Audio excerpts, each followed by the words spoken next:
Number 18A. Which of the following cations is least likely to form? Okay, so out of all these cations, strontium plus 2, aluminum plus 3, and potassium plus 2, which is the least likely to form? Now, it's not saying which is, impossible, which is definitely not going to happen. All of these can happen. It's just which is the least likely to form, meaning to which of these three atoms will we have to add the most energy to in order to actually get them to form. Now, strontium is in group 2, meaning it has 2 valence electrons. So in order to reach its octet, to fulfill or satisfy its octet, it wants to jettison 2 electrons. Well, that would give it a +2 charge. Well, that's what it wants to have. So that's pretty likely to happen. Aluminum is in main group 3, so it's got 3 valence electrons.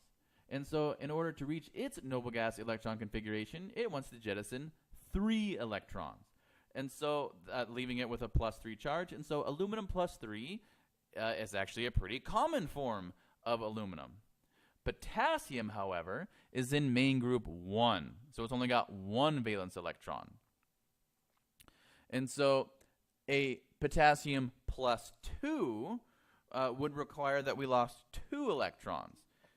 So we'd have to lose the 1 electron that would bring it to its noble gas electron configuration, and then 1 more, breaking the noble gas electron configuration.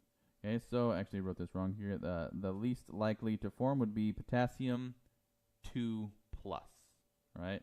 This one right here. B. Which of the following anions is least likely to form? So we have 2 elements that are halogens.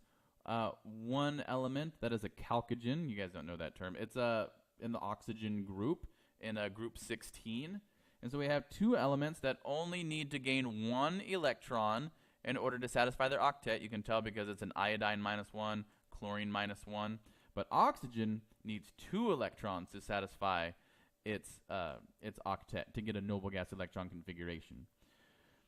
It is easier to gain 1 electron than it is to gain 2 electrons, because you need to find a second electron in order to successfully form that ion. And so it's harder to gain 2 electrons compared to gaining 1. And so the oxygen 2- is actually going to be the least likely anion to form. Not to say that it is unlikely, it's just less likely than iodine -1 or chlorine -1.